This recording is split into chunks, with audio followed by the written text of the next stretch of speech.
जय हिंद। आपका फिर से अपने YouTube चैनल लक्ष्य साथी पर स्वागत है। इसके अंदर हम देखने का प्रयास करेंगे कि समुद्रगुप्त के बारे में, समुद्रगुप्त से संबंधित यहाँ पर कंप्लीट जानकारी प्राप्त की जाएगी। इसी के अंदर हम देखेंगे समुद्रगुप्त के अंदर जैसे प्रयाग प्रशस्ति, एरोला अभिलेख, इसी के साथ देखेंगे समुद्रगुप्त की विजय मुद्राएं। कहने का मतलब है कि इसके अंदर हम समुद्रगुप्त से संबंधित कंप्लीट जानकारी यहाँ पर प्राप्त करने का प्रयास करेंगे। आपको देखकर ही लग रहा होगा कि हम कितने कम समय में कितनी जानकारी प्राप्त करेंगे। यह हमारी प्राचीन भारतीय इतिहास पर सीरीज नंबर 76 है। इसी के साथ गुप्त राजवंश पर या कहें कि गुप्त साम्राज्य पर पार्ट नंबर 2 है। पार्ट नंबर 1 में हमने देखने का प्रयास किया था कि चंद्रगुप्त प्रथम के बारे में। इसी के अंदर देखें कि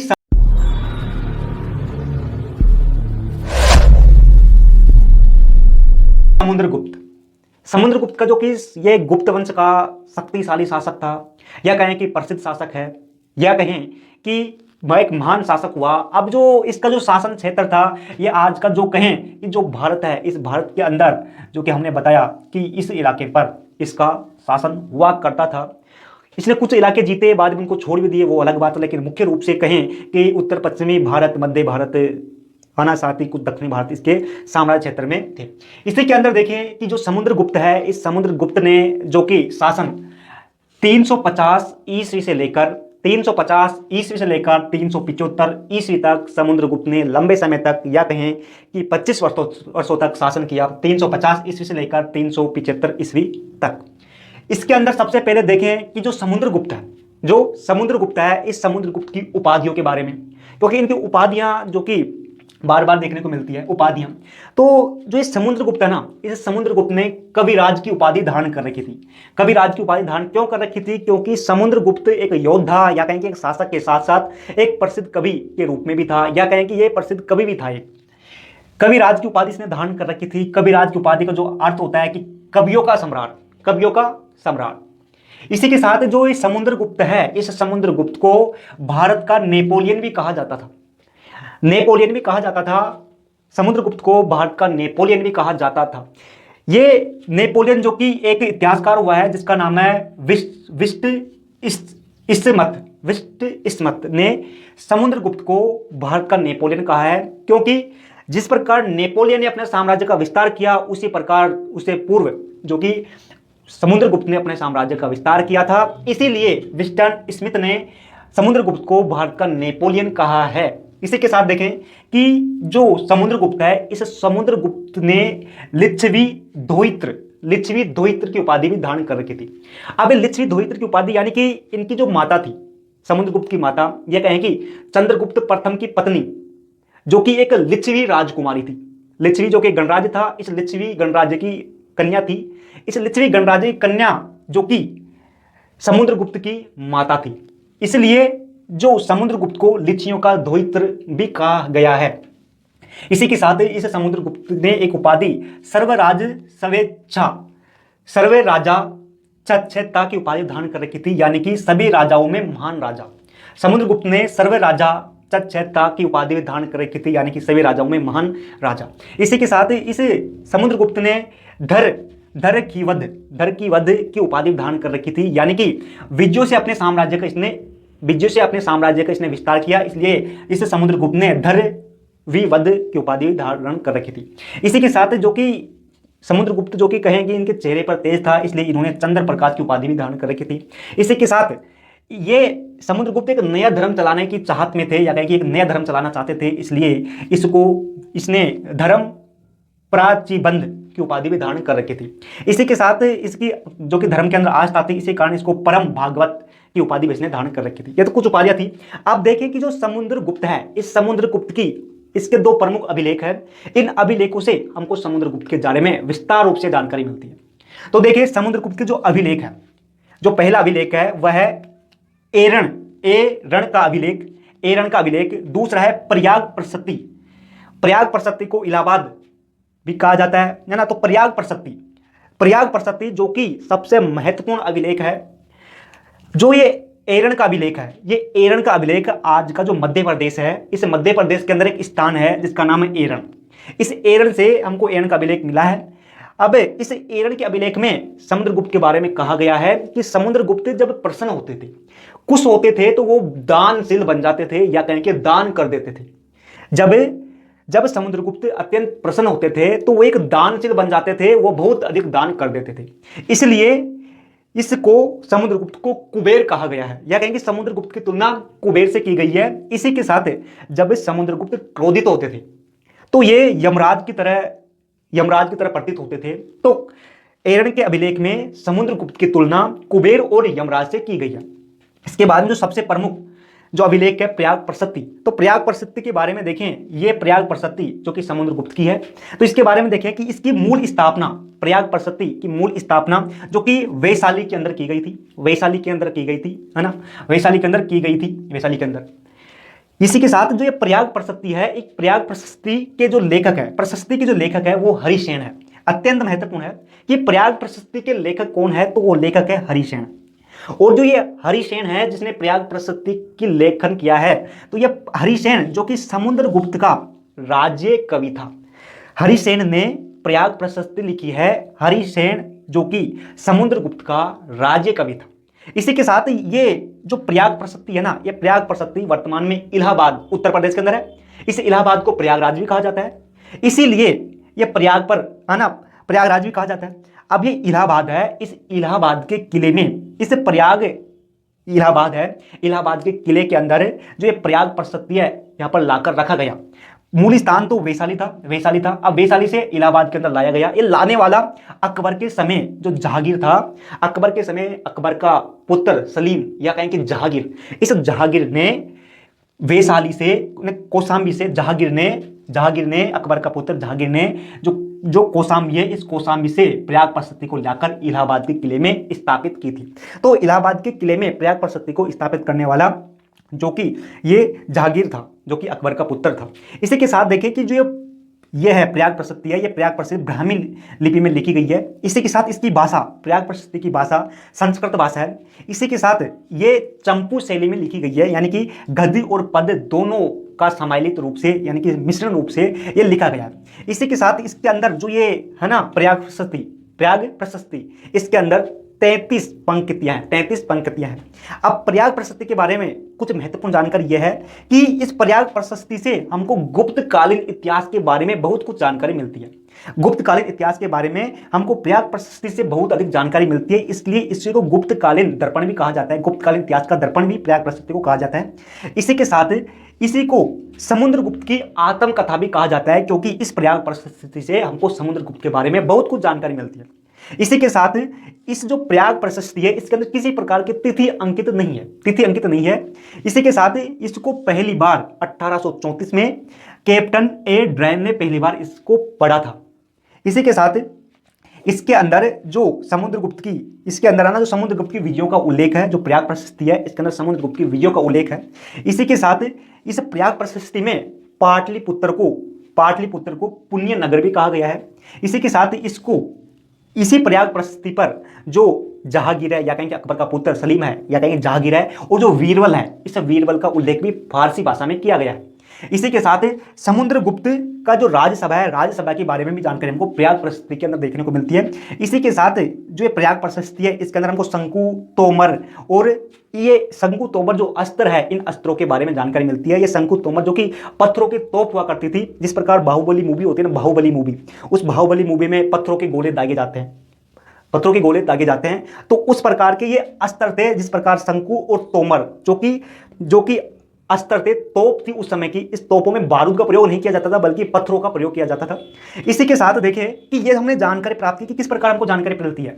तो इसी के अनुसार जो प्रयाग प्रशस्ति है, जो हमको प्रयाग प्रशस्ति है, इस प्रयाग प्रशस्ति के अनुसार जो समुद्रगुप्त है, इस समुद्रगुप्त की विजयों के बारे में देखें कि समुद्रगुप्त ने कौन कौन से इलाके जीते। तो समुद्रगुप्त ने इस प्रयाग प्रशस्ति के अनुसार आर्यवर्त को जीता, यानी कि उत्तरी भारत को जीता। ये हमको जानकारी मिलती है कि जो प्रयाग प्रशस्ति में हमको जानकारी मिलती है, जो पंक्ति है, पंक्ति नंबर 13 और पंक्ति नंबर 14, इसके अंदर हमको जानकारी मिलती है कि जो समुद्रगुप्त है, इस समुद्रगुप्त ने आर्यवर्त को जीता, या कहें कि उत्तरी भारत को जीता।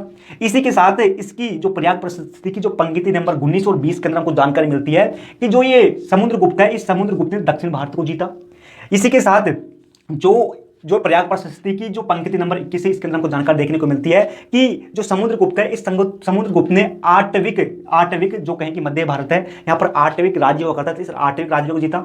इसी के साथ जो प्रयाग प्रशस्ति की पंक्ति नंबर 22 इसके अंदर जानकारी मिलती है कि समुद्रगुप्त ने सीमावर्ती राज्य जैसे कि नेपाल है ना, जैसे कि इन जो सीमावर्ती राज्य है, इन सीमावर्ती राज्यों को जीता। इसकी जानकारी हमको प्रयाग प्रशस्ति में पंक्ति नंबर 22 में मिलती है। इसी के साथ जो ये समुद्रगुप्त है, इस समुद्रगुप्त ने समयकालीन जो विदेश थे, उन विदेशों पर विजय प्राप्त की। इसकी जानकारी हमको पंक्ति नंबर 23 और पंक्ति नंबर 24 के अंदर देखने को मिलती है। अब इनके बारे में हम विस्तार रूप से देखें तो सबसे पहले पंक्ति नंबर 13 और 14 के अंदर हमको देखने को मिलता है प्रयाग प्रशस्ति में कि जो समुद्रगुप्त था, इस समुद्रगुप्त ने आर्यवर्त को जीता था। आर्यवर्त जो कि कहें कि उत्तरी भारत था, इस आर्यवर्त को जीता था। अब इस समुद्रगुप्त ने इस आर्यवर्त पर 2 बार आक्रमण किए, आर्यवर्त पर 2 बार आक्रमण किए। जब पहली बार समुद्रगुप्त ने आक्रमण किया तो पहली बार के आक्रमण में समुद्रगुप्त ने 12 राजाओं के संघ को हराया था। 12 राजाओं को हराया, पहले आक्रमण में तो 12 राजाओं को हराया। साथ ही जो समुद्रगुप्त ने दूसरा आक्रमण इस आर्यवर्त पर किया तो इसके अंदर 9 राजाओं को हराकर जीता। यानी कि कुल मिलाकर जो 12 और 9 21 है ना, 21 जो राज्य है, इन 21 राज्यों को आर्यवर्त में समुद्रगुप्त ने आक्रमण करके जीता। अब जीतने के बाद में जो समुद्रगुप्त ने राज परस भो दवारण की नीति अपनाई। यानी कि राज परस भो दवारण की नीति अपनाई, यानी कि जो राज्य जीते, जो 21 राज्य जीते, इन 21 राज्य को जीतकर अपने साम्राज्य में मिला लिया, पूर्ण रूप से साम्राज्य में मिला लिया। तो ये नीति थी राज परस भो दवारण की नीति, यानी कि जीते हुए राज्यों को अपने राज्य में पूर्ण रूप से मिला लिया। इसी के साथ जो हमको जो प्रयाग प्रशस्ति है, इसके जो कि पंक्ति नंबर 19 और 20 के अंदर देखने को मिलता है कि जो ये समुद्रगुप्त था, इस समुद्रगुप्त ने दक्षिण पंथ यानी कि दक्षिण भारत पर आक्रमण किया। दक्षिण भारत पर इसने क्या किया? आक्रमण करने के बाद में इन्होंने जो दक्षिण भारत के जो 12 शासक थे, दक्षिण भारत के 12 शासकों को जो समुद्रगुप्त ने हराने के बाद में इनको अपने अधीन में ले लिया। लेकिन बाद में जो ये 12 राजा थे दक्षिण भारत के, इन 12 राजाओं ने समुद्रगुप्त से विनती की, रिक्वेस्ट की कि महाराज हम आपके गुलाम बनते हैं, लेकिन हमको क्या, हमारे जो ये राज्य है ना, इन राज्यों को स्वतंत्र कर दो। और हमको देखने को मिला है कि ये एरन अभिलेख के अनुसार कि ये दानशील था समुद्रगुप्त। तो इन समुद्रगुप्त प्रसन्न हुआ इन 12 राजाओं से।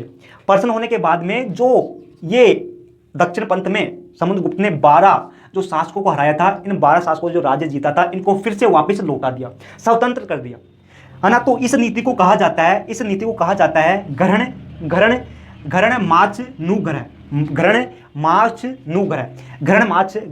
माच नुग्रह। यानी कि समुद्रगुप्त ने पहले आक्रमण करके इनको ग्रहण किया इन राज्यों को, लेकिन बाद में इन्होंने विनती की, जब इन्होंने विनती की तो इनको राज्यों को फिर से मुक्त कर दिया।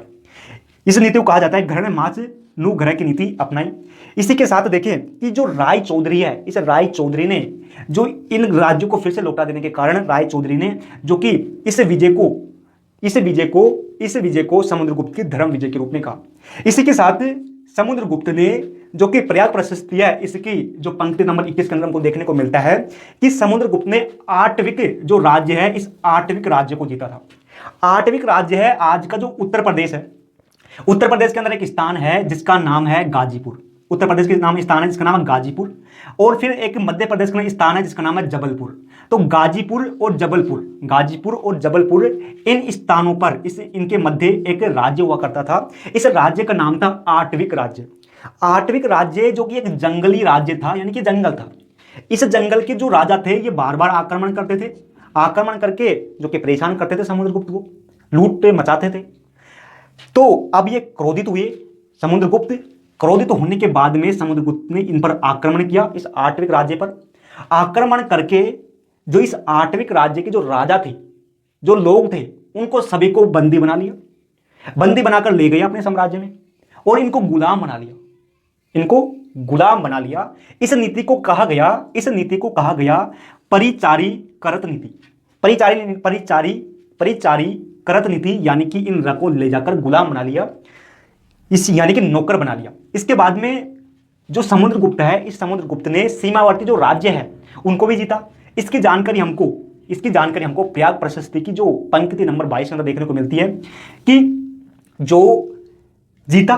किसने जीता? इस समुद्रगुप्त ने। जैसे कि समतट, समतट यानी कि जो आज का पूरी बंगाल है, आज का जो पूरी बंगाल है, इस पूरी बंगाल पर एक राज्य हुआ करता था स्वतंत्र, जिसका नाम था समतट, आज का पूरी बंगाल। इसी के साथ ईवाक जो कि राज्य हुआ करता है, जो आज का असम है ना, इस असम के अंदर एक स्थान है जिसका नाम है नवागांव। नवागांव, यहाँ पर एक नवागांव है, इस नवागांव में एक राज्य हुआ करता था, है ना, ईवाक। इस ईवाक को भी समुद्रगुप्त ने जीता। इसी के साथ एक असम के अंदर एक राज्य हुआ करता था जिसका नाम है कामरूप। इस कामरूप को भी समुद्रगुप्त ने जीता। इसी के साथ करतपुर, जो कि आज जो पंजाब है ना, इस पंजाब राज्य के अंदर स्थान था करतपुर, इस करतपुर को भी इस समुद्रगुप्त ने जीता। इसी के साथ नेपाल है, यहाँ पर जो नेपाल है, इस नेपाल को भी समुद्रगुप्त ने जीता। अब जीतने के बाद में समुद्रगुप्त ने एक नीति अपनाई। नीति वो क्या थी? वो थी सर्वे सर्वे कर दान गे प्रणाम, सर्वे कर दान गे प्रणाम गमन, सर्वे कर दान गे परवामान गमन।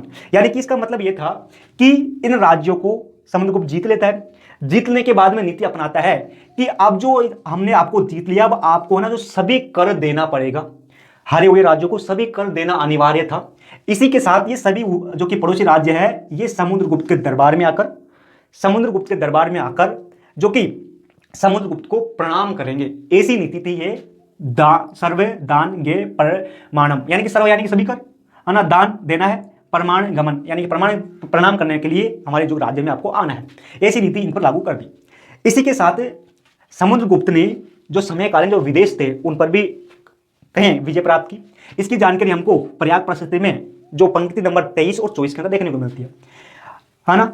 अब जैसे कि एक कुषाण शासक था, कुषाण शासक, हमने कहा कि उत्तर पश्चिम भारत में कुषाण वंश हुआ, है ना, जो कि शासक था। कुषाण जो कि शासक था, जिसका नाम था देवपुत्र शाही सहानुशाही, देवपुत्र शाही सहानुशाही, देवपुत्र सहानुशाही कुषाण शासक था। इस कुषाण शासक पर भी समुद्रगुप्त ने विजय प्राप्त की। इसी के साथ एक राजा था, जो राजा श्रीलंका है ना, श्रीलंका है, इस श्रीलंका पर राजा जिसका नाम मेदवर्मन, श्रीलंका का राजा था मेदवर्मन। इस मेदवर्मन जो कि श्रीलंका, जिसको सिंहल कहा जाता था, इस जो कि मेदवर्मन है श्रीलंका का राजा, इस पर भी समुद्रगुप्त ने विजय प्राप्त की। इसी के साथ रुद्रसिंह तरते जो कि शक वंश था, शक वंश का अंतिम शासक था, यहाँ पर शक वंश था, इस शक वंश का अंतिम शासक रुद्रसिंह तरते था। इस रुद्रसिंह तरते को भी हराया। इसी के साथ मुरुंड जो कि आज का जो पूर्वी भारत है ना, पूर्वी भारत, यहाँ पर मुरुंड नामक शासक था, इस पूर्वी भारत के शासक को भी हराने के बाद में समुद्रगुप्त ने एक नीति लागू की। वो नीति क्या थी? वो थी आतम कन्या पदानम नीति। आतम कन्या पदानम नीति जो कि समुद्रगुप्त ने जो विदेशी राज्यों को जीतने के बाद में उन पर लागू की। वो क्या नीति क्या थी? ये नीति ये थी आतम कन्या पदानम नीति। यानी कि इनको जो विदेशी जो जिन पर जीता, उन्होंने कहा कि आप गुप्त साम्राज्य में आएंगे, आने के बाद में हमारे दरबार में आएंगे और आत्मसम्मान यानी कि मन से हमारा सम्मान करेंगे, यानी कि मन से जो कि समुद्रगुप्त का सम्मान करना था। इसी के साथ जो ये विदेशी राजा थे, विदेशी शासक थे, इन विदेशी शासकों को अपनी जो कन्या थी, अपनी जो पुत्री थी, उन पुत्री को भी साथ लाना था। साथ लाकर जो ये था समुद्रगुप्त से विनती करनी थी कि आप हमारी पुत्री से विवाह कर लो। यानी कि आत्मा से, अपने मन से आप हमारा सम्मान करो। इसी के साथ कन्या पदम दानम, यानी कि आप अपनी कन्या लाओ और हमसे विनती करो कि आप हमारी कन्या से विवाह कर लो। ये नीति अपनाई किसने? ये नीति अपनाई जब विदेशियों पर विजय प्राप्त करने के बाद में समुद्रगुप्त ने। इसी के साथ देखें कि समुद्रगुप्त ने जो कि सिक्के चलाई अनेक प्रकार के। अब सिक्कों के प्रकार क्या थे कि एक सिक्का जो कि अश्वमेध प्रकार का था, अश्वमेध प्रकार का था, इस पर अश्वमेध से संबंधित कोई जानकारी थी, तो यह सूचक है कि अश्वमेध से संबंधित जानकारी इसके सूचक है। इसी के साथ समुद्रगुप्त ने धनुधारी सिक्के चलाए। इससे प्रमाणित होता है कि जो समुद्रगुप्त जो कि धनुष प्रेमी था। इसी के साथ समुद्रगुप्त ने वीणा वादन प्रकार के सिक्के चलाए। इससे यह प्रमाणित होता है कि समुद्रगुप्त संगीत से प्रेम करते थे। इसी के साथ समुद्रगुप्त ने वाघ यानी कि वाग वध से संबंधित सिक्के चलाए। इससे यह परिणाम पता चलता है कि समुद्रगुप्त को आकेट पसंद था। इसी के साथ आकेट यानी कि शिकार करना। इसी के साथ जो कि इसने समुद्रगुप्त ने गरुड़ प्रकार के सिक्के चलाए। गरुड़, इससे यह प्रमाणित होता है कि जो कि समुद्रगुप्त है, इस समुद्रगुप्त ने नागवंशी राजाओं पर विजय प्राप्त की। जो आपको हमने बताया ये सभी ऑथेंटिक जानकारी है, केंद्र सरकार के द्वारा मान्य जानकारी है। इससे अधिक जानकारी आपको इस समुद्रगुप्त को नहीं मिलेगी। आपको इन्हीं क्वेश्चनों को तोड़ मरोड़ कर या कहें कि उल्टा सीधा कर कर इन्हीं को पूछा जाएगा। इससे बाहर आपको कहीं कुछ देखने को नहीं मिलेगा। इसी के साथ जो हमने देखा ये सभी नोट्स के रूप में इस वीडियो के डिस्क्रिप्शन में टेलीग्राम चैनल के लिंक पर मिल जाएंगे। तो बताना कि आपको कैसा लगा। यदि आप इसको यहाँ तक देख रहे हैं तो आपको ये अच्छा लगा होगा, तभी आप इसको देख रहे हैं। यदि अच्छा लगा हो तो यार इसको एक लाइक वगैरह कर देना। इससे ये फायदा होता है कि इस वीडियो को यूट्यूब अन्य लोगों के साथ सजेस्ट करेगा। तो फिर मिलते हैं। जय हिंद, जय हिंद।